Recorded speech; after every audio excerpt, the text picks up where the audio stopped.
বাংলাদেশে গণতন্ত্র প্রতিষ্ঠায় যে কয়জন ব্যক্তি উল্লেখযোগ্য ভূমিকা রেখেছেন তার মধ্যে অন্যতম হল বশির রহমান যাদবের। আজকে এই দেশে যখন আবার গণতন্ত্র হারা, ঠিক এই মুহূর্তে এই ধরনের ব্যক্তিগুলোর কথা সবসময় মনে হয়, তাদের অভাব। এবং স্বাভাবিকভাবে যেটা আপনারা এই মাত্র জনাব শামসুজ্জামান দুদুর মুখ থেকে শুনলেন, আমি তার রেশ ধরেই বলবো যে শহীদ রাষ্ট্রপতি জিয়া রহমান এই দেশে মুক্তিযুদ্ধের ঘোষণা দিয়েছেন। যুদ্ধ পরবর্তী সময় যখন আওয়ামী লীগ ক্ষমতায় এসে ব্যর্থ হয়েছেন, এই দেশের জনগণ আবার সেই জিয়া রহমানকে যখন রাষ্ট্র ক্ষমতায় বসিয়েছেন, তখন রাষ্ট্র পরিচালনায় এবং গণতন্ত্র ফিরিয়ে আনার পেছনে জিয়া রহমানের পেছনে যে কয়জন ব্যক্তি কাজ করেছেন তার মধ্যে অন্যতম বশির রহমান যাদবী। তাই আজকেও বলবো, সেই সুযোগ্য বাবার সুযোগ্য সন্তান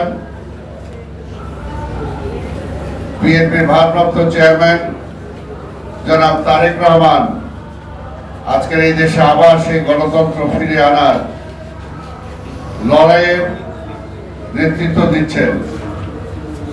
তার আশেপাশে যারা আছেন তাদেরকেও সেই যদি একই ভূমিকা বশির রহমান যাদবিয়ার মতো ভূমিকা পালন করতে পারে এবং তারেক রহমানকে তার নেতৃত্বে বলিষ্ঠভাবে সহযোগিতা করতে পারেন, তাহলে আমরা বিশ্বাস করি ৭৫-এর পরে যেমনি হারিয়ে যাওয়া গণতন্ত্র এই দেশ ফিরে পেয়েছিল এবং বটমলেস বাস্কেট থেকে বাস্কেট পরিপূর্ণ হয়েছিল, মানুষ না খেয়ে মারা যাওয়ার পর থেকে বেঁচে থাকার পথ দেখেছিল, উন্নয়নের পথ দেখেছিল।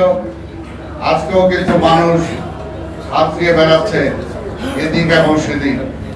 তাই এই মুহূর্তে অবশ্যই আমি বলবো যে এই দেশটাকে বাঁচাতে হলে, দেশের মানুষকে বাঁচাতে হলে, এবং আমরা যারা রাজনীতি করি আমাদেরকেও যদি বেঁচে থাকতে হয় রাজনৈতিক ভাবে, তাহলে বিএনপি ছাড়া কোনো বিকল্প নাই।